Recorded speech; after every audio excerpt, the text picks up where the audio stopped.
problema que realmente acomete muitas pessoas, a apneia do sono, o ronco, enfim, essas situações todas que têm uma relação direta dentro, né, da área de atuação do Dr. Mário. E nesse sentido, evidentemente, ele traz aí uma série de informações, além, claro, de orientações importantes. Tudo bom? Alô, meus amigos e minhas amigas.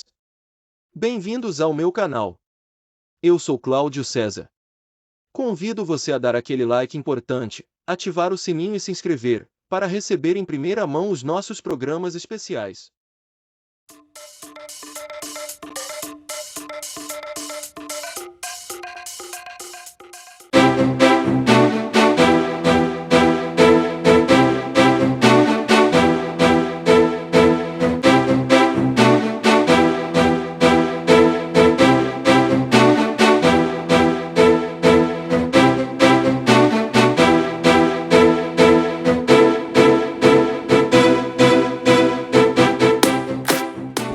Mais faz hoje em dia é clicar.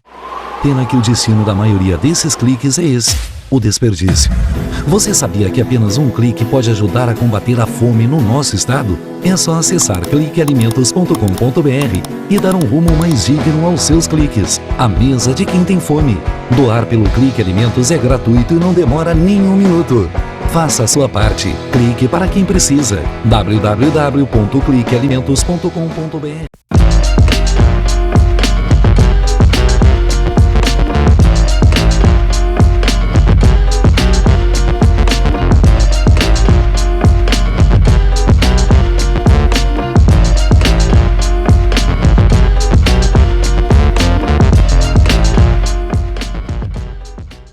Deixe a tecnologia te fazer feliz. Tem na minha loja, tem. Tem móveis, estofados, televisores, refrigeradores, celulares, computadores e muito mais. Tudo que você procura, preço, qualidade e parcelamento. Confira nossas ofertas e condições. Deixe a tecnologia te fazer feliz.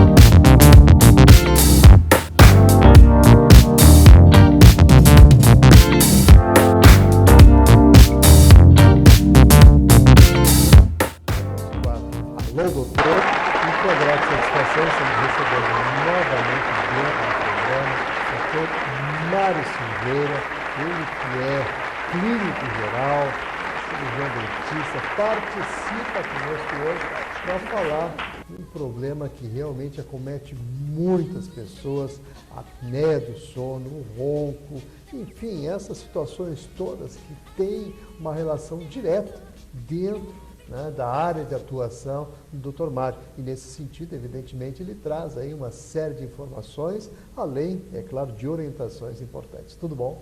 Tudo bem, doutor César, telespectadores, prazer estar aqui mais uma vez. A satisfação é toda nossa, doutor Mário, claro que ainda mais para falar de saúde, de cuidados com a saúde, que é mais importante ainda, e de algo que realmente as pessoas que sofrem com isso, né, realmente tem um problema muito sério e, mais importante de tudo, tem tratamento. Sim. E é nesse aspecto eu gostaria então de entrar inicialmente explicando o que é a apneia do sono, o que causa tudo isso e as suas relações. Então, a apneia do sono, né, com a apneia, o termo apneia, justamente a gente sabe que é ficar sem respirar, né, conceitualmente por mais de 10 segundos, quando a gente parar de respirar por mais de 10 segundos já é considerado então a apneia. E durante o sono, muitas pessoas fazem apneias frequentes, né? Muitas apneias ao longo do sono, e por um tempo, inclusive, muito maior que 10 segundos. Chega a fazer, às vezes, 1 minuto de apneia. Em um determinado momento acorda, evidentemente, e passa a ter, então, uma perda de qualidade do sono, né? Então, a apneia do sono ela é muito mais frequente do que a gente pensa. Geralmente, ela está, às vezes, associada ao ronco. Então, se você ronca, né, ou conhece alguém que ronca, seu cônjuge, né, algum familiar, já é um indício que essa pessoa pode sofrer também de apneia. O ronco é outro inconveniente, né, o barulho do ronco, né. Mas se a pessoa, além de roncar, ainda fizer apneia, realmente a gente deve investigar, né. Tem um exame, que é o exame padrão, né, o exame padrão ouro que a gente fala, que é a polissonografia, né. Esse exame é feito, então, em alguns laboratórios aqui em Porto Alegre, que você vai lá, dorme com os eletrodos e ali é diagnosticado, então, se você tem apneia ou não, qual a origem dela, se é de origem local, ou se ela é do sistema nervoso central, ou se às vezes ela é mista, né? Então isso é muito importante saber também. No caso, quem trata é o médico mesmo, o neurologista que trata a apneia, né? Mas quando ela é mais relacionada à parte de garganta, o dentista também pode ser um grande auxiliar nesse tratamento. Então é bem interessante o assunto e cabe investigar se a pessoa ronca, se ela faz apneia também e buscar o correto tratamento. Realmente tem situações aí, claro, que acabam preocupando. O senhor fala a pessoa roncar e ainda ter apneia, são dois agravantes, na verdade, que podem, inclusive, levar a pessoa, quem sabe, à fatalidade, né? Dependendo de cada caso. Dentro dessa relação, o senhor falou, evidentemente, do especialista, do neurologista, que trataria, então, dessa situação em si, mas dentro da sua área, no caso, as relações que estão mais ligadas a essa questão, eu gostaria que o senhor desse as conotações e os destaques necessários. Então, só fazendo um parênteses, né, essa questão da qualidade do sono é muito importante, né? Eu brinco assim, você quer enlouquecer alguém, você priva ela do sono. Inclusive isso é tortura de guerra, enfim, priva uma pessoa do sono e você acaba enlouquecendo ela depois de um certo tempo. Então essa questão da apneia é muito importante, porque a apneia e o ronco e o bruxismo também, geralmente eles acontecem na fase 2 do sono, né? Então a pessoa sai do estágio de alerta, fase 1 do sono, fase 2, quando ela iria para a fase 3 e 4, que seria o sono profundo, quando ela realmente descansaria, então ela dormiu, começou a baixar a frequência, quando ela entra no nível 2 do sono, ela faz então a apneia, começa roncando no primeiro momento, que é a vibração, né? Está seca, a vibração do ar, no segundo momento fecha, colaba. E aí essa pessoa acaba acordando de novo. Então, em vez dela entrar na fase 3 e 4 do sono, que seria o sono profundo, onde ela realmente descansaria, ela, quando chega no estágio 2, ela ronca ou faz a apneia, acaba despertando por esse motivo, né? Até para não ir a óbito, parar de respirar, então o corpo te acorda, e a pessoa fica tendo vários despertares noturnos. Então ela passa a ter um sono superficial, né? Ou às vezes acorda muitas vezes para urinar, ou tem um sono leve, aí a gente vai ter uma série de indícios assim que levam a uma série de perguntas que a gente faz, e o exame, evidentemente, a polissonografia, para diagnosticar isso. O cansaço diurno, né? A gente faz umas perguntas, enfim, se a pessoa, qual a chance dela dormir após o almoço, qual a chance dela dormir sentado num local público, aquele cansaço diurno excessivo é outro fato, outro indício de que ela pode estar fazendo a apneia noturna. E esse sono então passa a ser superficial, embora ela durma 6, 8 horas por noite, ela tem um sono muito superficial e não descansa. Então tem estudos, né, Estados Unidos tem muito estudo, e a relação entre apneia severa ou apneia crônica e acidente automobilístico e acidente de trabalho. O paciente que ele é apneico, ele tem 7 vezes mais chance de sofrer um acidente automobilístico ou um acidente de trabalho. O paciente que faz apneia, ou que tem apneia severa, ou que sofre de apneia, ele tem 3 vezes mais chance de ter um infarto do miocárdio, 3 vezes e meia mais chance de ter um AVC. Então, é raro a pessoa morrer de apneia enquanto dorme. Ela não vai morrer dormindo, né? Isso é extremamente raro. Ela acorda, ela desperta. Mas a apneia, ao longo da vida de uma pessoa, vai destruindo realmente a qualidade de vida dela, e ela passa a ter os efeitos colaterais dessa apneia, né? Então, quando vê está com problema no coração, quando vê tem um AVC, esse cansaço diurno. Então, é muito interessante assim, essa questão da apneia relacionada à perda de qualidade de vida, né? E os efeitos que começam a aparecer, então, com essa privação do sono. Na parte de odontologia, né, que você colocou, quando a apneia não é do sistema nervoso central, quando não é o cérebro que manda parar de respirar, quando é por uma obstrução da garganta, então entra essa questão de analisar a questão óssea mesmo, às vezes a anatomia da pessoa, né, a relação mandíbula-maxila propicia isso, Uma grande causa de apneia, isso aí, vários telespectadores, várias pessoas podem ter notado, eu aumentei de peso e comecei a roncar. Ou o contrário, eu perdi peso e parei de roncar. Então essa questão da obesidade, né, do índice de massa corporal, né, o seu peso dividido pela sua altura ao quadrado, e aí você vê o seu IMC. Hoje em dia, tu bota na internet, tem vários sites que calculam esse IMC e te dizem se ele está acima ou não. Né? Deve ficar abaixo de 25 esse valor. Né? Então você divide lá pega o seu peso, divide pela sua altura ao quadrado, deve dar menos de 25. Acima disso, então já começa a aparecer essa questão da obesidade.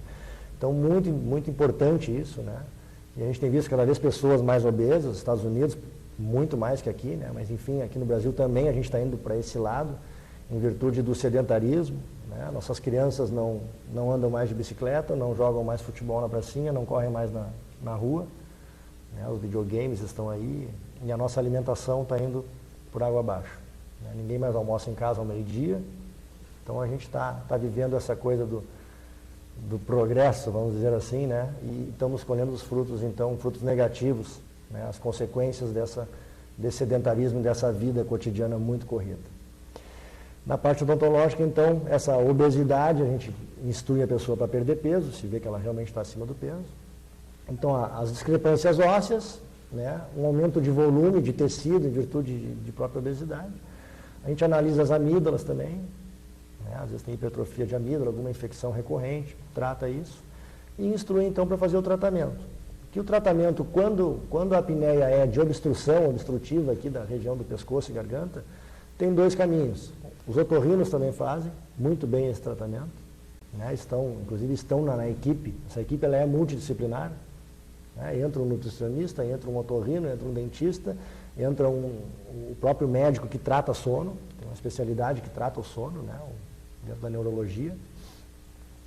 E então a parte odontológica, o que acontece? A gente hoje em dia tem um dispositivo intraoral, que seria como se fosse um aparelho ortodôntico, que a gente consegue então projetar, a pessoa dorme com a mandíbula um pouco mais projetada para frente e consegue evitar então que haja um fechamento posterior. Então um aparelho muito, muito interessante. Nós temos um outro aparelho que chama CPAP, que esse, né, muita gente usa isso, e os otorrinos que indicam mais o CPAP, que é uma segunda alternativa para quem tem fechamento. O que é isso? Você dorme com uma máscara, você coloca uma máscara para dormir, liga esse aparelho na tomada e ele fica injetando, passando o ar o tempo inteiro pela sua garganta. Aí evita que seque, que feche. Então o CPAP é muito utilizado, mas qual é o inconveniente do CPAP? Você tem que ligar na tomada e você tem que andar com aquela maletinha para todo lugar que você for. Quem é diagnosticado como um paciente apneico.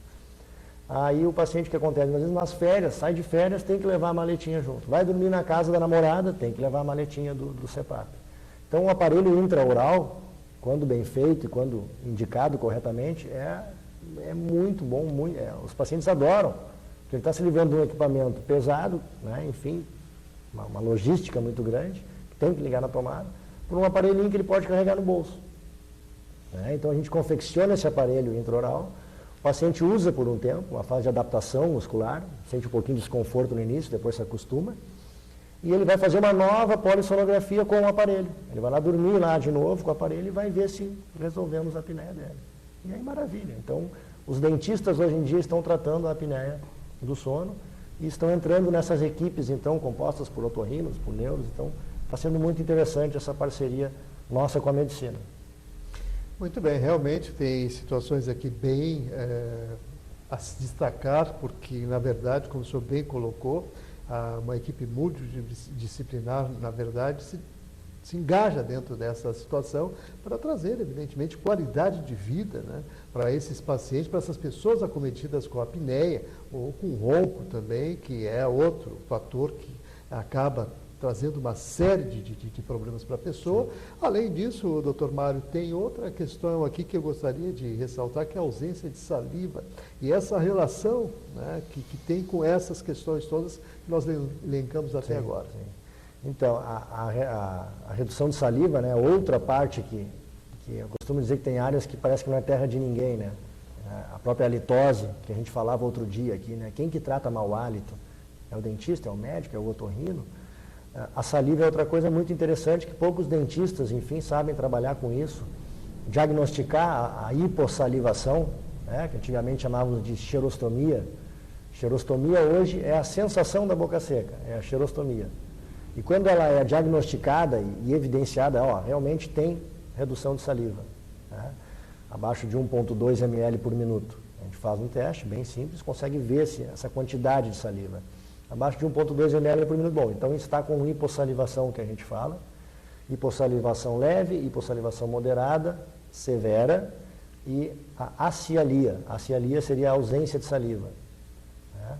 E só para terminar a parte de nomenclatura, o excesso de saliva seria chamado como cialorreia. Mas excesso de saliva não é problema nenhum, né? É muito bom isso para a boca, porque a saliva ela é o remédio, a gente sabe, costuma dizer que é o remédio da boca. Então, a pessoa que não tem saliva, ela tem mais tártaro, ela tem mais cárie, ela tem mais estomatite, tem mais doenças, inclusive na garganta, tem amidalites recorrentes, e a gente vai ver às vezes um detalhe da saliva. Né? A própria saliva, ela inicia o processo de digestão. Então, né, as enzimas salivares, assim como a gente tem, né, o suco gástrico, que faz a digestão da comida, ela já inicia na boca. Então, quer dizer, ao você ter uma boa salivação, você já começa a fazer a digestão, a quebra, a lise dos alimentos e já coloca numa situação mais confortável para o estômago. Aquela questão da saúde como um todo. Então, é bem comum pacientes com falta de saliva, né? Eu atendo lá bastante pacientes com essa queixa. A saliva tem relação, inclusive, né, com a questão do paladar e do olfato. Então, né, pessoas às vezes com perda de paladar, perda de olfato, aí a gente vai fazer um exame de saliva, falta de saliva. A própria litose, o mau hálito, né? Então, e o próprio ronco, né? Quer dizer, se eu estou respirando e meu palato, né, que é o palato mole que a gente fala, que é o finzinho da boca, né, lá onde tem a campainha, que a gente diz que é a campainha, a úvula, ali o fim do palato mole, então na realidade que ele, com a passagem do ar ele vibra, muitas pessoas têm dificuldade de respiração nasal, né, então isso é outra causa de problemas bucais. O paciente é respirador bucal, que a gente fala. Ele não respira bem, o certo é respirar pelo nariz. Ao respirar pelo nariz, nós filtramos o ar, por isso que a gente tem os pelinhos dentro do nariz, serve para filtrar o ar e aquecer esse ar para que ele chegue, então, numa temperatura ideal dentro dos pulmões. A partir do momento que eu deixo de respirar pelo nariz e começo a respirar pela boca, eu estou respirando um ar mais impuro, né, e o ar, principalmente quem vive nas grandes cidades, né, o ar muito poluído, e isso causa uma secura de boca. Aumentando a quantidade de tártaro, aumentando a cárie, aumentando o mau hálito, aumentando a descamação epitelial dentro da boca. Né? Pessoas que se queixam de ardência na boca, pessoas que se queixam de gosto amargo na boca. Então, muitas vezes tem essa relação com o respirador bucal. Isso também a gente investiga, é uma causa de secura de boca, o paciente ser respirador bucal. E a gente manda para um otorrino, então. Né? Que aí nós temos um outro exame também, falávamos da polissonografia, para ver a questão da apneia. Um exame que os otorrinos fazem muito interessante é a videofibronasolaringoscopia. Né? A endoscopia todo mundo conhece, né? Que seria filmar a parte do estômago, mas a videonaso é uma filmagem também, só que ela é feita por dentro bota um spray, anestesia, evidentemente, né? Uma anestesia com spray, e faz uma filmagem, então, toda a parte da nasofaringe, orofaringe, né? E às vezes achamos muitas coisas interessantes, vamos dizer assim, né, do ponto de vista da patologia. Adenoides hipertrofiadas, pólipos em excesso. Então a gente vê que há um impedimento da passagem de ar pelo nariz. Indica para um otorrino, o otorrino devolve para nós o paciente já com essa questão da respiração bucal corrigida, e tem N formas da gente estimular a salivação, inclusive com medicamento. Né? Então quando a gente diagnostica falta de saliva, a gente também, além de ver a causa principal disso, outra causa de secura de boca, a desidratação. Né? Ninguém toma os líquidos e a água na quantidade que deveria. A gente costuma falar de 1 a 2 litros, porque isso é a média da população. Na realidade, o cálculo certo é 30 ml por quilo de peso. Então, você pega o seu peso, quanto você, né, pesa 80 quilos, multiplica por 3, dá 2,4. 2,4 litros é o que você deveria tomar de líquido por dia para manter-se hidratado. E quando a gente fala em água, a gente fala água, mas na realidade é qualquer líquido. Então todos os líquidos que você toma conta para fazer essa somatória. Chimarrão, café preto, refrigerante. Café preto e refrigerante são agentes estressantes que a gente sabe, né? Então a gente procura instruir sempre para um suco, uma água, né? O chimarrão aqui no sul vale também.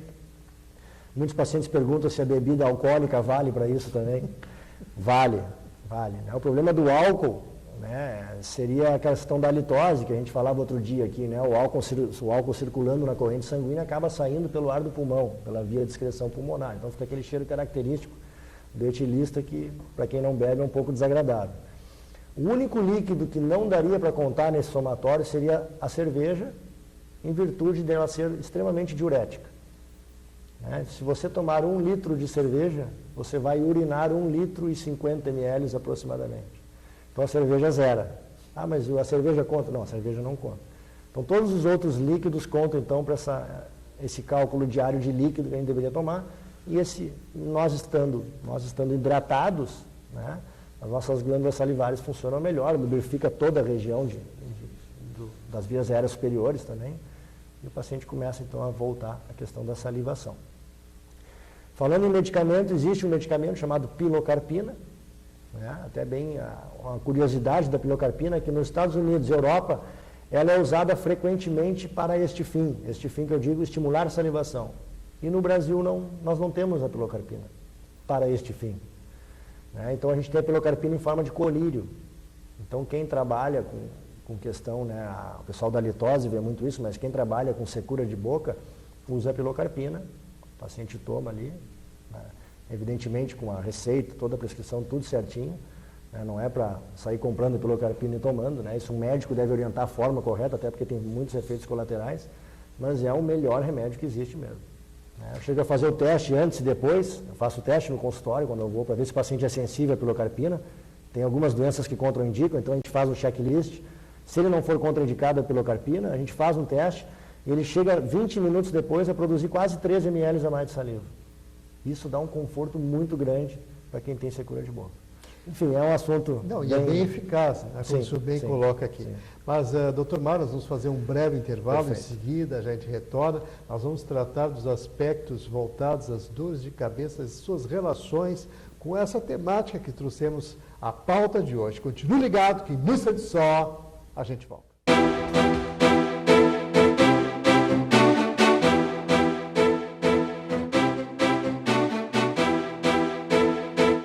Faz hoje em dia é clicar.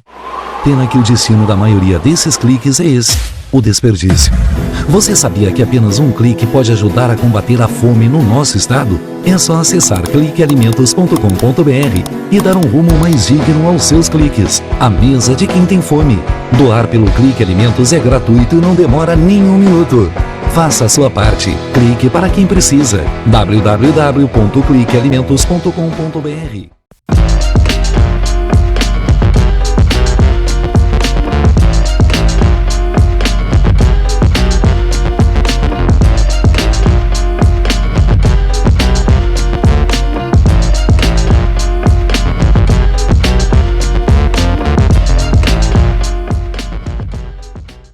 Deixe a tecnologia te fazer feliz. Tem na minha loja, tem. Tem móveis, estofados, televisores, refrigeradores, celulares, computadores e muito mais. Tudo que você procura, preço, qualidade e parcelamento. Confira nossas ofertas e condições. Deixe a tecnologia te fazer feliz.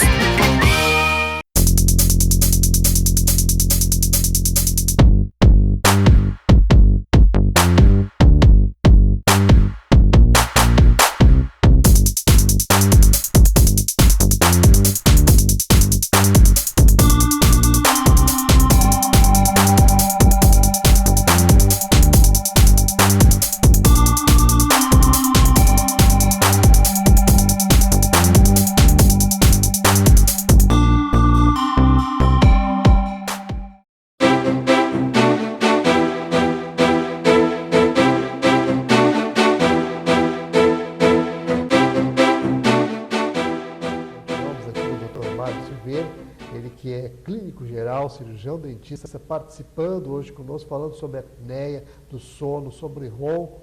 a ausência salivar, enfim, uma série de situações importantes, né, para que a gente possa ficar em alerta para essas situações. Além disso, é claro, no final do bloco eu provoquei a situação referente às dores de cabeça e quais são as situações que realmente têm ligação com isso dentro dessa temática que levantamos hoje, doutor Mário. Então, as dores de cabeça que a gente fala de origem odontológica são bem mais comuns do que a gente pensa, né? Não só as dores de cabeça, a gente fala DTMs, né? Disfunções temporomandibulares e dores de cabeça. Seria a dor na articulação temporomandibular, zumbido nos ouvidos, e a dor de cabeça e o bruxismo que a gente fala, né? Então, quando a gente tem uma discrepância, um estresse excessivo, ou alguma coisa não vai bem na engrenagem dos dentes, pode vamos dizer assim, vai estourar em 3 lugares. Onde é que pode estourar isso, né? Ou dentes, a pessoa começa a ter fratura de dente constante. Eu estou quebrando muito dente, eu não quebrava dente, agora comecei a quebrar dente. Desgaste excessivo de dente, o paciente percebe, cara, eu estou gastando os meus dentes da frente, enfim, estou destruindo meus dentes. Então, ou o dente sofre esse trauma, ou a articulação, e passa a ter desconforto, às vezes dificuldade de abertura de boca. Hoje, antes de vir para cá, atendi um paciente assim, acordou de manhã, não conseguia abrir a boca. Deslocamento de disco, do disco articular, sem redução. Então, quer dizer, foi lá para a clínica, atendi ele lá pelas 10 horas, né, medicamento, relaxante muscular, anti-inflamatório, uma placa emergencial. Então, para ver como pode ser severo. Outros travam com a boca aberta, não conseguem fechar a boca. Então, quando há uma discrepância do disco articular, que a gente tem aqui na engrenagem da mandíbula com a maxila. Então, quando não acompanha o movimento do côndilo, assim como, né, tipo joelho, não tem problema de menisco que a gente fala, a gente tem um menisco aqui muito importante também. Então, ou estoura em dente, ou estoura na articulação, dor também pode ter, às vezes zumbido nos ouvidos, ou estoura na musculatura envolvida na mastigação, a musculatura da cabeça e pescoço. Geralmente a dor é na região das têmporas, frontal, muitas vezes pescoço também, cervical. Então, isso pode ser de origem odontológica, que a gente fala, não de origem odontológica, mas resolvido por um dentista, né? Às vezes uma má engrenagem dental, o organismo opta por, ao invés de quebrar um dente, ele opta por dar um jeitinho de fechar a boca diferente, para preservar aquele dente. Só que esse jeitinho que a mandíbula dá, já muitas vezes começa a interferir na musculatura. E aí tem pessoas que acusam isso na musculatura. Então, seguindo eu ouço o consultório, né, pergunto sempre se tem dor de cabeça ou não, que as pessoas nós seres humanos, né, temos não é a mania, mas nós nos rotulamos muito, né? Então, doutor, eu tenho enxaqueca crônica. Né? E muitos médicos, né, pasmem, não têm essa visão odontológica ainda da coisa, né? E medicam o paciente ainda. Então, quer dizer, o paciente tomando medicação, medicação cada vez maior, a dor de cabeça cada vez maior, eu tenho enxaqueca, tomo remédio a vida inteira. E aí tu vai ver uma simples placa articular, que é a placa de bruxismo, que a gente fala, também conhecida, né? Uma placa articular bem confeccionada, uma placa rígida, que a pessoa dorme com ela, desaparece a dor de cabeça. Então, nós tratamos muita dor de cabeça também lá na clínica, e a placa articular, então, hoje em dia é uma parceira do cirurgião dentista, né? E fica a dica também para médicos e as pessoas, os telespectadores, tem dor de cabeça, é na região de têmpora, tem de pescoço, não achou nada, fez uma tomografia, enfim, não é nada. Antes de se rotular como enxaqueca crônica, né, procure um dentista, procure alguém que trate dores orofaciais. Né, tem uma especialidade inclusive nova da odontologia, distúrbios do sono. Né, isso já é uma especialidade da odontologia. Tem pessoas que tratam só dores de cabeça, distúrbios do sono, distúrbios temporomandibulares, né, DTM que a gente fala, distúrbios da mandíbula, enfim, da têmpora, dessa musculatura toda. Então, procure um especialista nisso, dentista, que ele vai saber conduzir e confeccionar um aparelho adequado para o tratamento, seja da dor de cabeça, seja do bruxismo ou das dores articulares. Muito bem. Realmente tudo tem tratamento. Tudo tem tratamento. Importante que a gente possa ressaltar isso. Então, vamos agradecer mais uma vez aqui a participação do Dr. Mário Silveira, cirurgião dentista, clínico geral, para os seus conhecimentos e informações, né, muito importantes dentro da sua área de atuação e, claro, revelando para as pessoas os cuidados necessários, inclusive da observância fundamental de fazer que você detecte aquilo que realmente está lhe causando mal-estar e quem sabe, né, um cirurgião dentista, um dentista mesmo, possa lhe trazer esse alívio, né, esse desconforto que vem aí lhe perturbando. Essa é a dica que ele deixa aí no programa de hoje. Então, mais uma vez, muito obrigado.